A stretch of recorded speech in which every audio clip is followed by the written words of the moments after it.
तो हेलो दोस्तों, स्वागत है आपका एक नए वीडियो में। आज इस वीडियो में हम बात करने वाले हैं कि अगर किसी भी व्यक्ति की कुंडली में केतु 11th हाउस में बैठा हो, केतु अगर 11th हाउस में हो, तो क्या रिजल्ट्स आते हैं उस व्यक्ति के जीवन में। तो चलिए इस वीडियो के माध्यम से मैं आपको बताने की कोशिश करता हूँ कि अगर केतु 11th हाउस में हो तो व्यक्ति को किस प्रकार के रिजल्ट्स मिलते हैं। तो देखिए, सबसे फर्स्ट स्लाइड है यहाँ पे हमारे पास, इसमें देखते हैं हम। यहाँ पर एक एग्जाम्पल चार्ट भी मैंने आपके लिए ले रखा है। इसमें आप देखिए, मेष लग्न से स्टार्ट हुआ है तो एक नंबर लिखा हुआ है, तो आपको 11th हाउस गिनने में ज़्यादा दिक्कत नहीं होगी कि जहाँ पर 11 नंबर लिखा हुआ है वही स्टार्ट का 11th हाउस है और वहाँ पर केतु ऑटोमेटिकली प्लेस्ड है। ठीक है, तो आपको कोई ज़्यादा दिक्कत करने की जरूरत नहीं। ये देखिए, केतु बैठा हुआ है।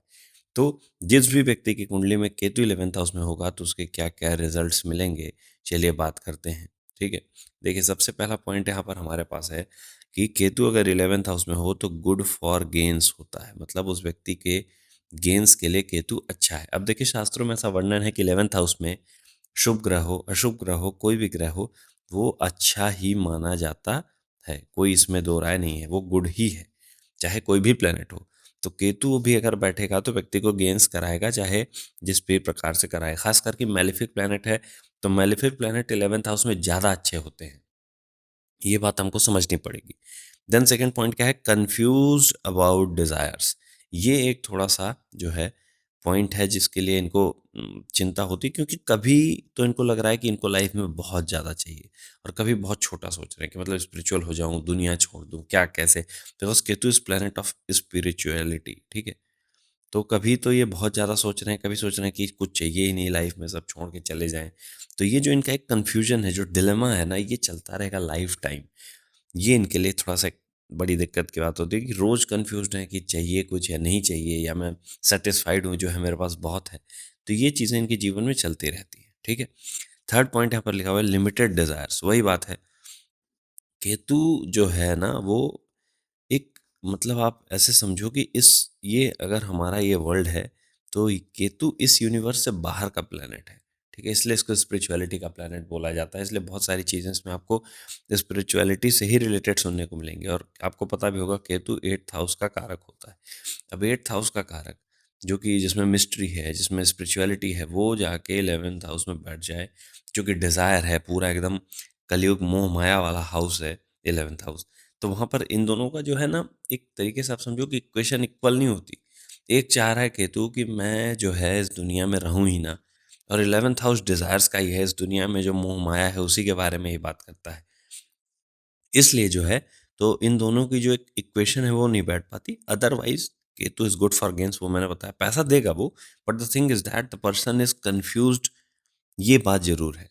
बाकी उसको चाहिए या नहीं चाहिए, कितना चाहिए, कैसे चाहिए।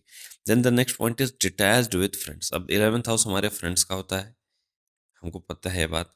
हमारे एल्डर सिबलिंग्स का होता है, एल्डर सिबलिंग्स, ब्रदर, सिस्टर। तो अब इसमें देखिए, Ketu is planet of detachment.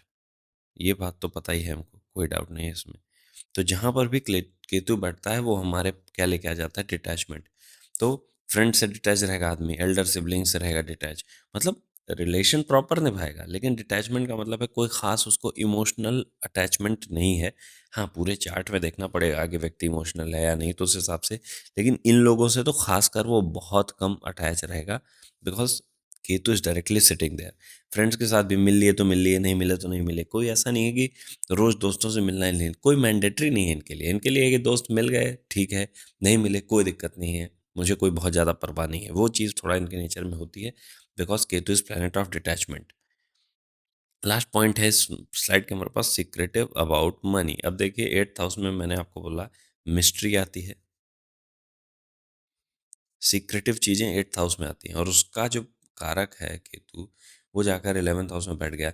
तो वो मिस्ट्री और सीक्रेटिव नेचर जो है केतु का, वो कहाँ डाल देगा, वो गेम्स में डाल देगा। ठीक है, इसलिए जो है, तो सीक्रेट, ऐसा आदमी को सीक्रेट हो जाता है, मतलब सीक्रेटिव हो जाता है अपने पैसे के लिए, और उसको होना भी चाहिए। उसको अपना, अपने गेंस को सब दुनिया को गा गा कर नहीं बताना चाहिए कि भाई अब मैं इतने कमा रहा हूँ, मैं इतने कमा रहा हूँ। हाँ, अगर केतु चाह रहा है कि आप सिक्रेटिव रहो तो रहो, क्या ज़रूरत है आपको दुनिया को बताने की कि मेरे पास यहाँ से पैसे आ रहे हैं, यहाँ से पैसे आ रहे हैं। तो इनको जनरली ये नेचर को अडॉप्ट करना चाहिए कि बहुत ज़्यादा अपने पैसों को लेके हल्ला ना करें, गाएँ ना, रिलैक्स रहें, चिल रहें, उस बात को थोड़ा दबा के रखें। तो ये चीज़ इनके लिए फ़ायदेमंद होगी। ठीक है? देखते हैं नेक्स्ट स्लाइड में हमारे पास क्या है। सो नेक्स्ट स्लाइड में हमारे पास पहला पॉइंट है ruins relationship with Elder brother. बात की मैंने कि फ्रेंड्स और एल्डर ब्रदर्स देखते हैं हम 11th हाउस से, सोशल सर्कल देखते हैं 11th हाउस से।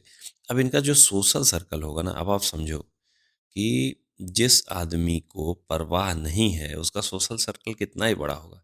2-4 लोग रहेंगे, वो भी पता नहीं ये उनकी केयर करता भी है या नहीं।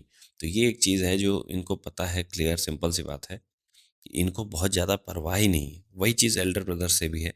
लेकिन रिलेशनशिप को ध्यान रखना चाहिए, बिकॉज़ अगर आपके केतु आया है that means you are detached. तो आपके लिए तो वो रिलेशनशिप ख़राब करना बड़ा ईज़ी है। लेकिन कहीं से शनि का प्रभाव आ गया, कहीं से कुछ मैलेफिक इम्पैक्ट आ गया, तो आपके पास कुछ ना कुछ कर्मा है उनका पे करने के लिए। इसलिए रिलेशनशिप को एक चैलेंज की तरह लेके उसको सही से टैकल करना चाहिए। ऐसा नहीं कि लड़ाई कर लेनी चाहिए, ठीक है? लड़ाई कभी भी सही सॉल्यूशन नहीं है। नेक्स्ट पॉइंट है good combination for share and gambling.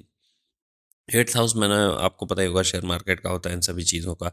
उसका प्लैनेट जाके केतु 11th में बैठेगा तो वो डायरेक्टली शेयर मार्केट से गेन देगा ही देगा। ठीक है? ऐसे लोग शेयर मार्केट से पैसा कमाते ही हैं। ठीक है? उसमें कोई डाउट नहीं है। शेयर मार्केट से, गैम्बलिंग से, इन सभी चीज़ों से। लेकिन अगर वो मैलेफिक इम्पैक्ट वहाँ पर और भी ज़्यादा है, तो फिर यही चीज़ें लॉस भी कराती हैं, ये हमको ध्यान रखना पड़ेगा। ऐसा नहीं है कि हम देख लिए कि अच्छा केतु 11th हाउस में है, चलो अब तो बहुत पैसा आने वाला है लाइफ में, अब परेशान होने की ज़रूरत नहीं है। But that's not the right way of to analyse this Ketu. आपको कंप्लीटली देखना पड़ेगा कि क्या शेयर मार्केट के कॉम्बिनेशन बन रहे हैं। हाँ, केतु है तो आपको अचानक से कहीं से पैसा दिलवाएगा, वो उसमें कोई डाउट नहीं है। लेकिन सिर्फ आप केतु को देख के शेयर मार्केट में उतर जाओ और गैम्बलिंग करने लगो तो ये भाई अगर देखो मेलेफिक इम्पैक्ट्स होंगे शनि के और राहु इन सब के, और राहु का तो ऑब्वियसली रहेगा। तो फिर आप बुरे तरीके से जो है तो नुकसान हो सकता है।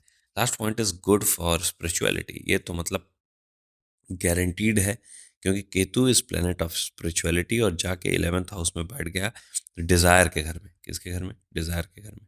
तो ऐसा व्यक्ति खुद डिज़ायर करता है कि उसको स्पिरिचुअल होना है, उसको अपनी लाइफ में स्पिरिचुअल ग्रोथ करनी है। और अगर जुपिटर अच्छा हो, जुपिटर का एस्पेक्ट भी हो केतु के ऊपर, तो 100% ऐसा आदमी स्पिरिचुअल ग्रोथ करता है लाइफ में और आगे बढ़ता है इस रास्ते पर। ठीक है? तो ये थी हमारी पूरी स्लाइड्स केतु के बारे में। देन यहाँ पर एक एग्जांपल चार्ट है, इसको थोड़ा-सा डिस्कस कर लेते हैं, देखिएगा। What is the result of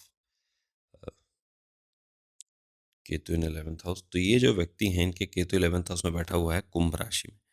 देखिए राशि का भी बहुत महत्व होता है, ठीक है? कुंभ राशि किसकी है? शनि की राशि है।